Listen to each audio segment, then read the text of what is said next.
Assalamu alaikum. I'm Dr. Ijaz Muhyiddin, and today's topic is gastroesophageal reflux disease. Let's see.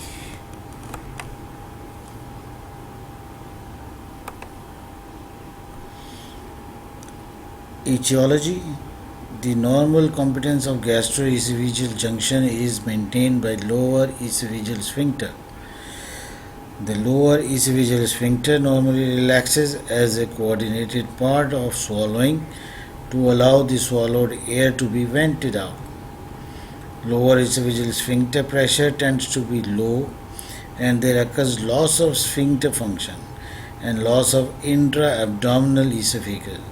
Normally, intra-abdominal esophagus is 4 centimeters, that is below the diaphragm. This loss results in sliding hiatus hernia.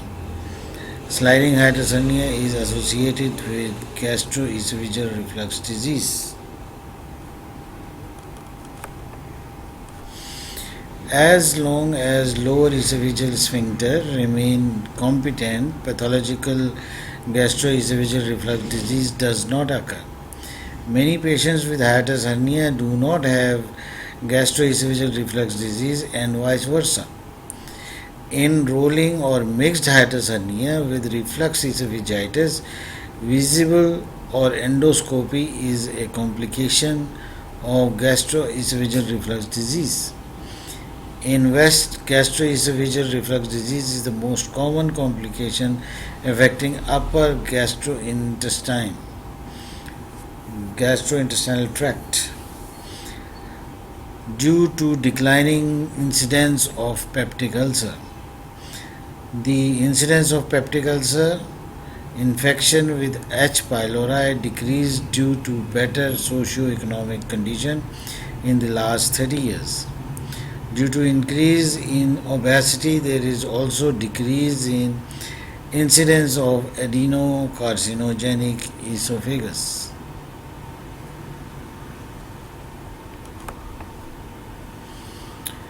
Clinical features. The clinical triad of symptoms include retrosternal burning pain or heartburn.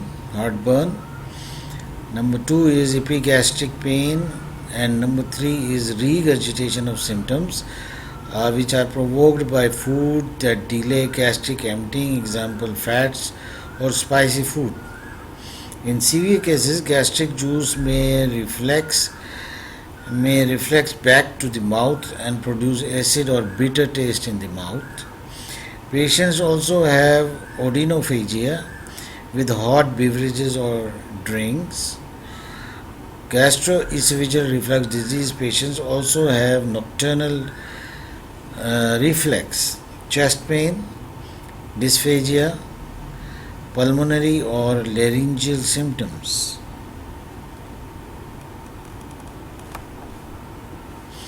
Diagnosis is confirmed by endoscopy with biopsy and start of the dysphagia.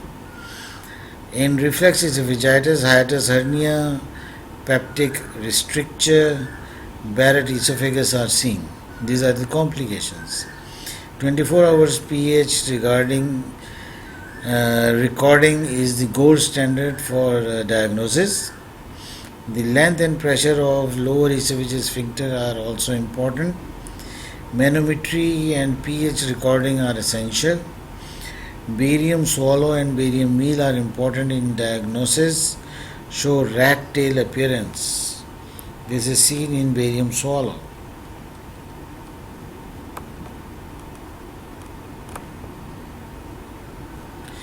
Management of gastroesophageal reflux disease: conservative management, antacids and H2 receptor blockers.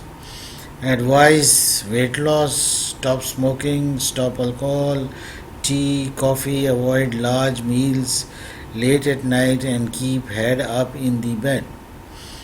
Proton pump inhibitor are most effective treatment of gastroesophageal reflux disease. For 8 weeks, 90% have full mucosal healing. Endoscopic treatment for augmentation of lower esophageal sphincter tone surgery may be done. Total fundoplication or partial fundoplication may be done. Complications include stricture and carcinoma formation.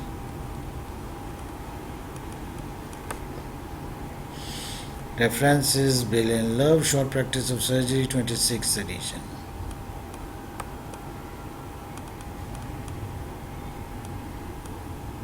Thank you.